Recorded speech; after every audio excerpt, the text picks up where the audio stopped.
제 이름은 안젤라예요. 저는 플로리다주 마이애미에 살고 있는데 여기서는 거의 매일 햇볕이 쨍쨍해요. 대부분의 사람들은 마이애미를 해변과 야자수가 가득한 행복한 곳으로 생각하겠지만 저에게 이곳은 3년 전부터 침묵과 슬픔의 장소가 됐어요. 그날 아침, 7월의 그날을 저는 아직도 선명히 기억해요. 마이애미의 여름답게 공기가 무겁고 습했어요. 남편 마르코랑 저는 결혼하고 처음으로 샀던 작은 노란 집에 있었어요. 그날은 저희가 병원에서 막 태어난 딸 소피아를 집으로 데리고 온 지 얼마 되지 않았을 때였어요. 소피아는 저희에게 기적 같은 아이였어요. 저희는 5년 동안 아이를 가지려고 노력했거든요. 그러다 마침내 그녀가 저희 삶에 찾아왔어요. 소피아는 제가 본 아기 중에 가장 아름다웠어요. 그녀는 마르코처럼 검고 곱슬거리는 머리를 가졌고 제 초록색 눈을 닮았어요. 잘 때면 그녀의 작은 손가락이 제 새끼 손가락을 꼭 잡곤 했고 기분이 좋을 때 내는 조용한 옹알이 소리는 정말 사랑스러웠어요. 매일 밤 저는 창가에 놓인 흔들의자에 앉아 소피아를 품에 안고 제 어머니께서 저에게 불러주셨던 이탈리아 자장가를 불러줬어요. 하지만 어느 날 아침 소피아를 확인하러 갔을 때 그녀는 깨어나지 않았어요. 제가 그녀를 들어 올렸을 때 손이 떨리기 시작했어요. 그녀의 몸이 차가웠거든요. 저는 목소리가 떨리며 마르코를 불렀어요. 그는 아직 잠옷을 입은 채로 달려왔어요. 그 다음 몇 시간은 구급차의 사이렌 소리와 병원의 복도, 의사들의 목소리 속에서 정신없이 흘러갔어요. 의사들은 갑작스러운 영아 돌연사 증후군 SIDS이라고 했어요. 그렇게 한 달 된 저희 딸은 떠나버렸어요. 의사들이 저희에게 상황을 설명하려고 했지만 그들의 말은 멀리서 들리는 것처럼 들렸어요. 물속에서 말하는 소리처럼요. 마르코는 제 손을 너무 세게 잡아서 아플 정도였지만 저는 그 통증도 느낄 수 없었어요. 소피아가 있어야 할 제 팔이 텅 빈 그 공허함 외에는 아무것도 느낄 수 없었거든요. 집으로 돌아오는 길이 제일 힘들었어요. 소피아의 방은 그날 아침 저희가 떠날 때 그대로였어요. 그녀의 담요는 아직 침대 위에 있었고 그녀의 작은 코끼리 인형은 구석에 앉아 있었어요. 더 이상 안아줄 아기를 기다리면서요. 아기 파우더와 라벤더 향기가 여전히 방 안에 맴돌았어요. 저는 그 방의 문을 닫을 수도 그렇다고 안을 들여다볼 수도 없었어요. 마르코랑 저는 각자 다른 방식으로 슬픔을 견뎠어요. 그는 건설회사 일을 핑계로 아침 일찍 나가서 밤늦게 돌아왔어요. 집에 있을 때도 고장 나지도 않은 물건들을 고치면서 차고에 틀어박혀 있었어요. 저는 다니던 학교 교사 일을 휴직했어요. 저를 가르쳤던 6학년 학생들이 편지와 카드를 보내줬지만 그것들을 읽을 용기가 없었어요. 우리 집은 너무 조용했어요. 숨 쉬는 것조차 어려울 만큼 무거운 담요처럼 느껴지는 그런 조용함이었어요. 우리는 더 이상 중요한 이야기를 하지 않았어요. 대화는 간단하고 짧아졌어요. 밥 먹었어? 응. 장 봐야 해?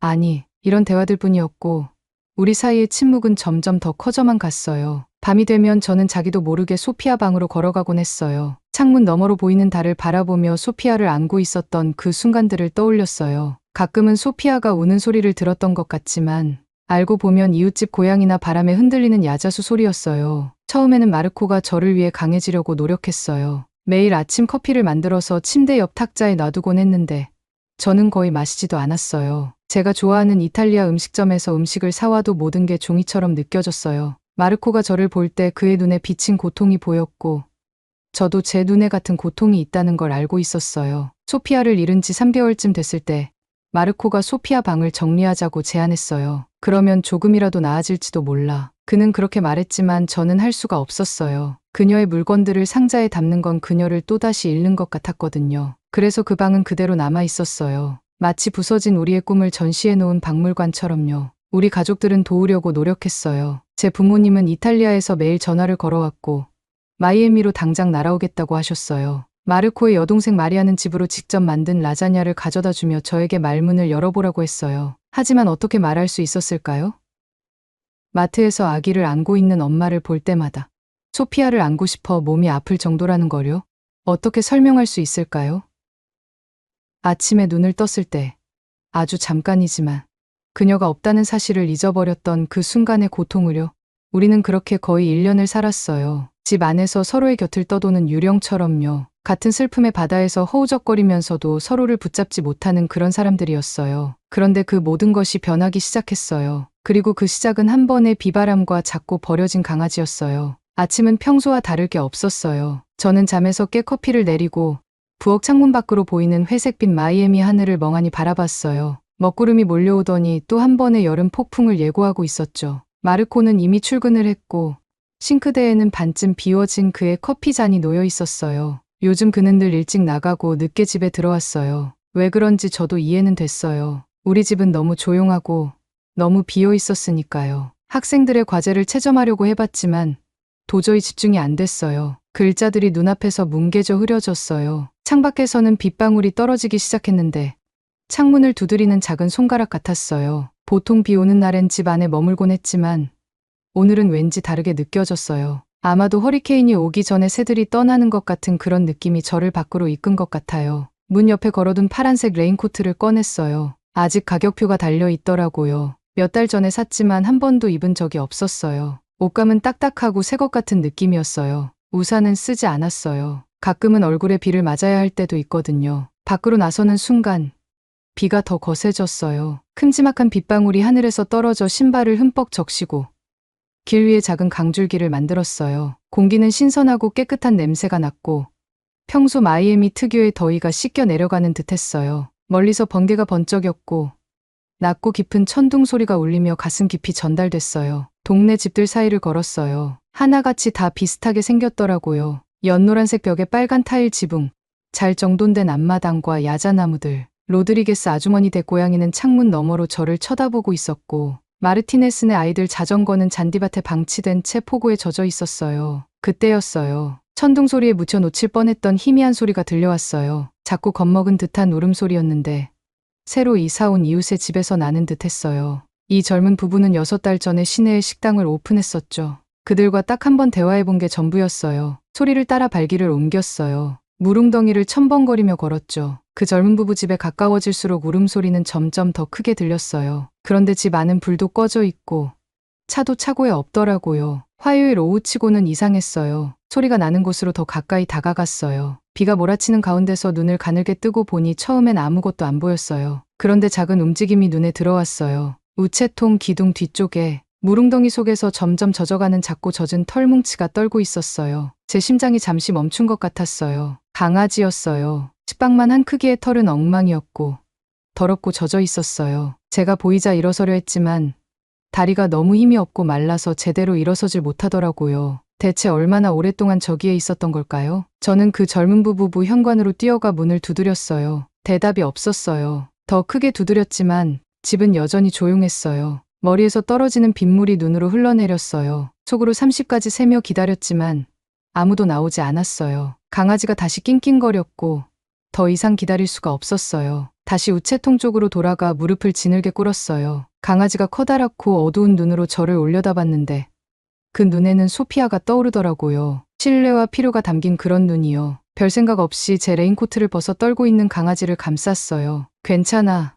제가 속삭였어요. 이제 내가 널 데려갈게. 강아지를 안고 집으로 돌아가는 길에 길 건너편 가르시아 아주머니가 자신의 현관에서 소리쳤어요. 안젤라.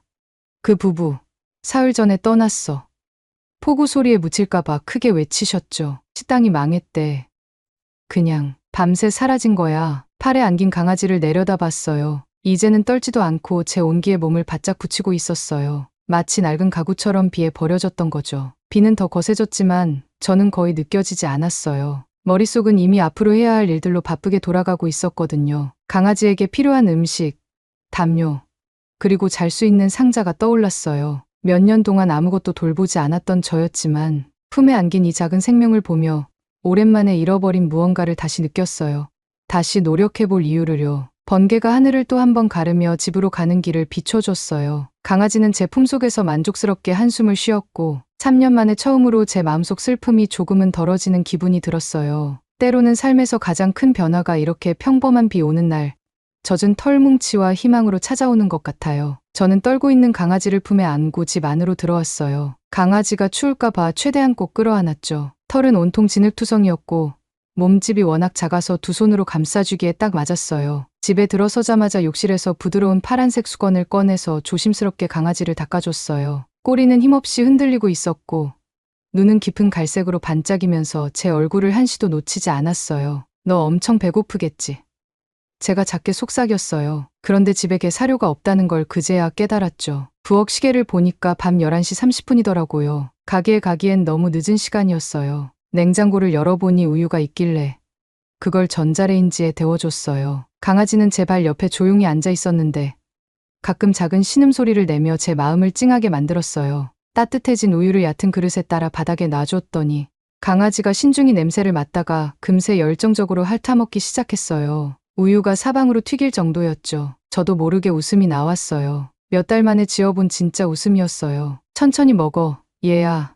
제가 강아지의 등을 쓰다듬으며 말했어요. 아직 더 많이 있어. 우유를 다 마신 강아지가 일어서려고 했지만 다리가 덜덜 떨려서 비틀거렸어요. 완전히 지쳐 보였죠. 그래서 저는 낡은 골판지 상자랑 부드러운 담요 몇 개로 편안한 침대를 만들어줬어요. 거실의 난방구 바로 옆에 두었더니 강아지가 바로 몸을 웅크리고 누워서는 따뜻함 속에서 긴장을 풀더라고요. 저는 상자 옆바닥에 앉아서 강아지가 숨쉬는 걸 지켜봤어요. 이제 거의 마른 털은 지늘기 묻지 않은 부분에서는 아름다운 크림색을 띠고 있었어요. 끝부분이 앞으로 살짝 접힌 뾰족한 귀 덕분에 강아지는 자는 와중에도 귀여우면서도 호기심 많은 표정을 짓고 있었어요. 내일 너를 보호소에 데려다 줄게. 제가 혼잣말로 말했지만 그 말을 하면서도 가슴이 이상하게 답답해졌어요. 그곳에 강아지를 두고 온다는 생각이 저도 모르게 슬프게 느껴졌거든요. 그러다 소파에 기대서 잠깐 잠이 들었나 봐요. 눈을 떠보니 창문 너머로 햇살이 쏟아져 들어오고 있었어요. 강아지는 이미 깨어 있었고 상자 안에서 조용히 앉아서 저를 바라보고 있었어요. 제가 몸을 조금 움직이자마자 꼬리를 흔들며 행복한 작은 짖음 소리를 내더라고요. 그때 마르코가 아래층으로 내려왔어요. 그리고 강아지를 보자마자 걸음을 멈췄죠. 안젤라? 그는 놀라움과 당황스러움이 섞인 목소리로 물었어요. 이게 뭐야? 저는 빗속에서 이 강아지를 어떻게 발견했는지 설명했어요. 제가 이야기하는 동안 강아지가 마르코 쪽으로 비틀거리며 다가가더니 그의 발 옆에 앉았어요. 그러고는 진짜 웃는 것 같은 표정으로 그를 올려다보더라고요. 마르코의 얼굴이 부드러워졌어요. 그런 표정을 본 것도 참 오랜만이었어요. 수의사한테 데려가야겠어. 마르코가 말하며 강아지의 귀 뒤를 긁어줬어요. 강아지가 괜찮은지 확인해봐야지. 마르코가 도와주겠다고 하니 마음이 덜컥 뛰었어요. 사실 그가 관심을 보일 줄은 전혀 예상 못했거든요. 근처 동물병원이 아침 9시에 문을 열었어요. 은빛이 섞인 머리카락을 가진 친절한 로드리게스 박사님이 강아지를 꼼꼼히 진찰해 주셨어요. 이 강아지는 대략 8주 정도 된 것 같네요. 박사님이 말했어요. 조금 영양이 부족하고 비를 맞아서 피부에 약간 문제가 있긴 하지만 심각한 건 없어요. 물론 예방접종은 필요하고요. 이 강아지 품종이 뭔지 알 수 있을까요? 제가 물었어요. 강아지가 병원 사람들 한 명 한 명에게 꼬리를 흔드는 걸 보면서요. 이 나이에 정확히 알기는 어렵지만 박사님이 대답했어요. 저 귀랑 꼬리를 보면 진돗개일 가능성이 높네요. 한국의 개 품종인데 굉장히 충성심 강하고 똑똑하답니다. 로드리게스 박사님이 예방접종 준비를 하는 동안 저는 강아지를 무릎 위에 올려놓고 안고 있었어요. 강아지가 제 손에 얼굴을 비비더니 그 순간 제 가슴 속에서 뭔가 따뜻한 감정이 피어나는 게 느껴졌어요. 그건 행복이라기보다는 어쩌면 희망 같은 느낌이었어요. 저기, 마르코가 조용히 말했어요. 요즘 집이 너무 조용했잖아. 저는 그를 바라보며 희망을 품고 물었어요. 그러니까? 그가 고개를 끄덕였어요. 이 강아지랑 같이 지내보자. 근데 이름이 필요하겠네. 잠깐 생각하다가 제가 어릴 적 이탈리아 할머니가 베드로 성인에 대해 이야기해 주던 기억이 떠올랐어요. 그분은 희망의 반석이라고 불렸죠. 피에트로는 어때? 영어로는 피터. 그 이름에 강아지가 귀를 쫑긋 세우더라고요. 그러자 마르코가 미소를 지었어요. 이번엔 눈까지 함께 웃는 진짜 미소였어요. 피터.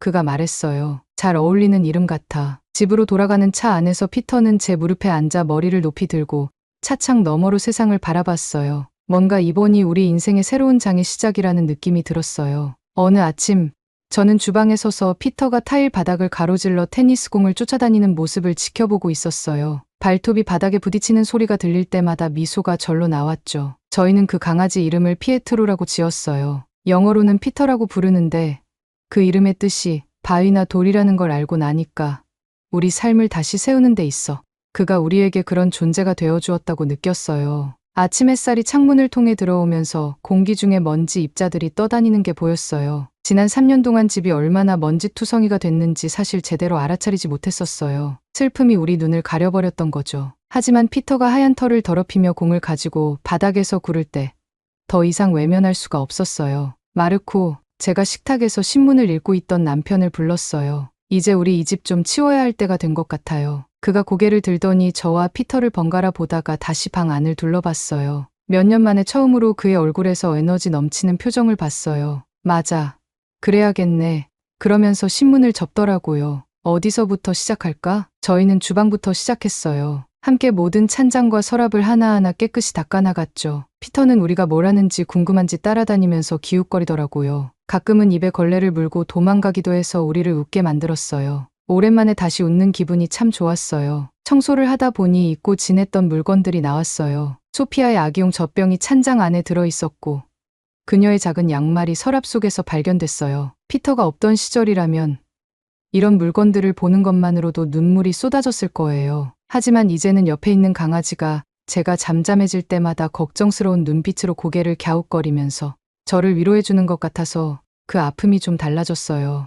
여전히 남아있긴 하지만 조금 부드러워진 느낌이었어요. 그 이후 몇 주 동안 저희는 집안 구석구석을 청소했어요. 피터도 나름대로 도와주느라 자기 침대를 여기저기 끌고 다니면서 늘 우리 곁에 있으려고 하더라고요. 저희가 지치면 장난감을 가져와서 같이 놀자고 재촉하기도 했고요. 가장 큰 도전은 소피아의 방이었어요. 소피아를 잃고 나서 그 방은 손대지 않은 채로 남겨둔 상태였고 문은 항상 닫혀 있었어요. 어느 토요일 아침 제가 그 방 문 앞에 서 있었어요. 피터가 조용히 제 옆에 앉아 있었고요. 그의 따뜻한 존재감이 저에게 용기를 줬어요. 깊게 숨을 들이쉬고 문 손잡이를 돌렸죠. 그 방은 우리가 떠났던 그대로였어요. 분홍색 시트가 덮인 아기 침대.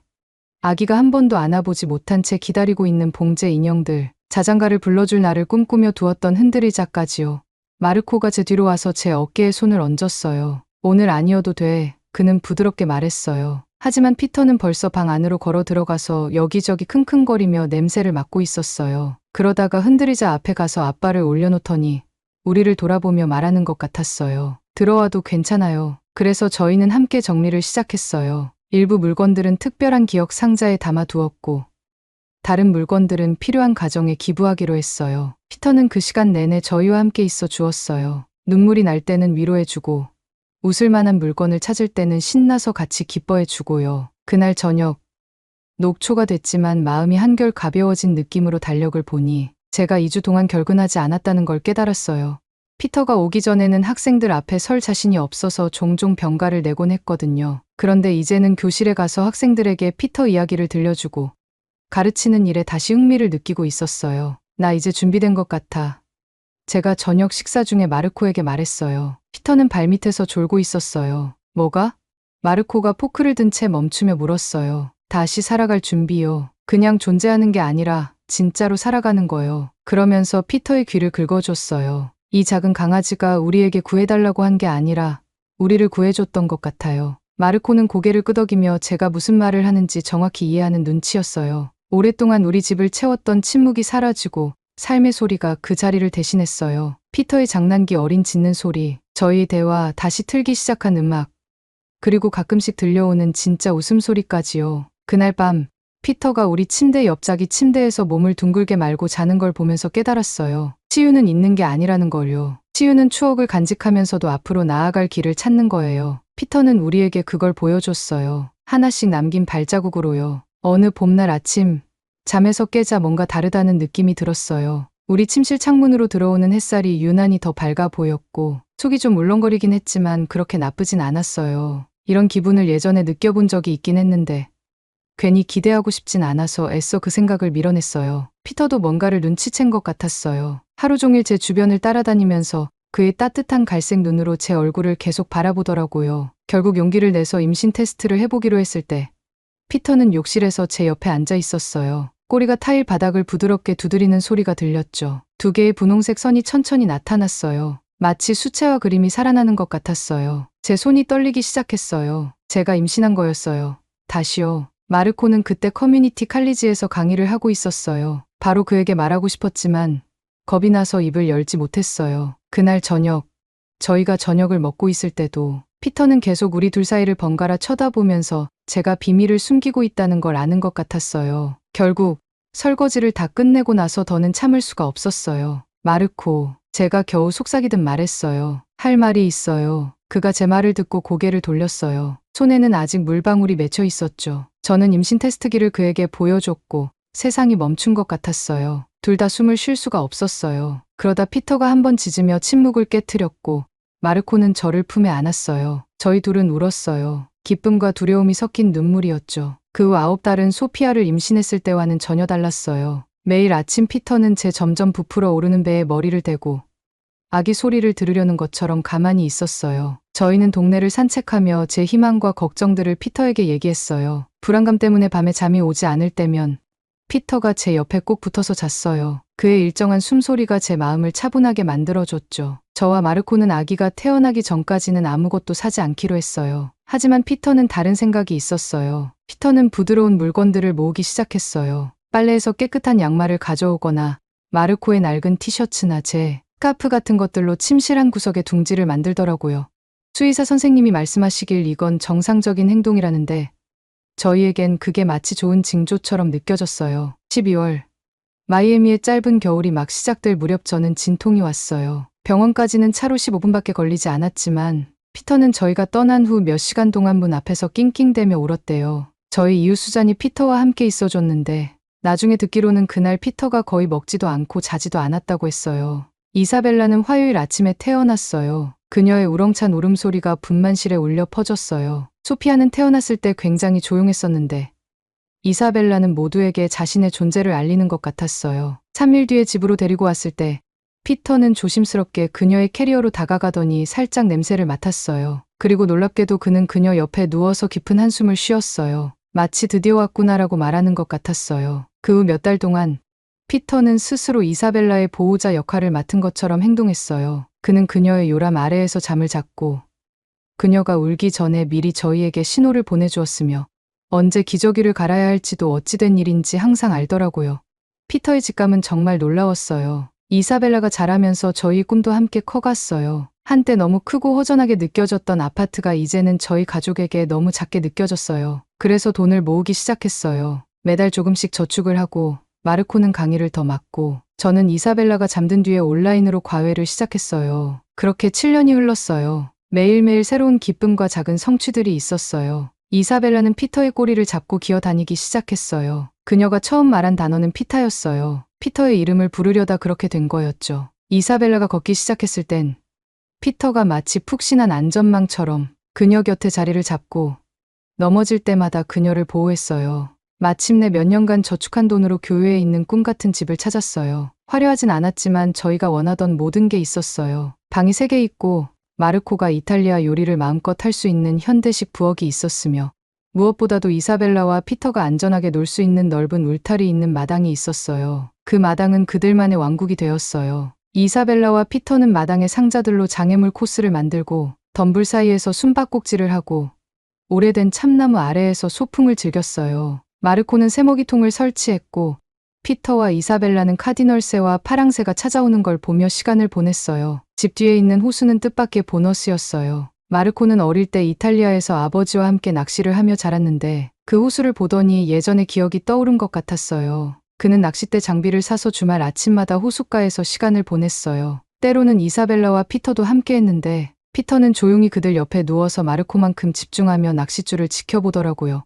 새 집은 저희에게 새로운 출발을 의미했어요. 여기서 저희는 소피아의 기억을 간직하며 새로운 추억을 만들어갈 수 있었어요. 저희는 소피아를 기리기 위해 작은 정원을 만들었어요. 그곳엔 플로리다의 더위 속에서도 사시사철 꽃을 피우는 하얀 장미를 심었어요. 피터는 종종 그 장미 옆에 누워 소피아와 함께 시간을 보내는 것 같았어요. 돌이켜보면 피터는 단순히 저희 삶을 바꿔놓은 게 아니라 저희가 새로운 삶을 만들어갈 수 있도록 도와줬던 것 같아요. 매일 아침 이사벨라와 피터가 마당에 스프링클러 속을 뛰어다니는 모습을 보거나 마르코가 둘에게 낚시용 지렁이를 찾는 법을 가르쳐주는 모습을 보면 이곳이야말로 저희가 찾아야 했던 삶이라는 걸 알 수 있어요. 그날은 플로리다의 여느 여름 저녁처럼 시작됐어요. 공기는 덥고 습했고 해가 지면서 하늘은 아름다운 오렌지색과 분홍빛으로 물들고 있었어요. 7살이 된 이사벨라는 저녁 식사 후 부엌에서 신나게 뛰어다니며 피터를 산책시키고 싶어 했어요. 엄마, 피터 데리고 오리들 보러 가도 돼요?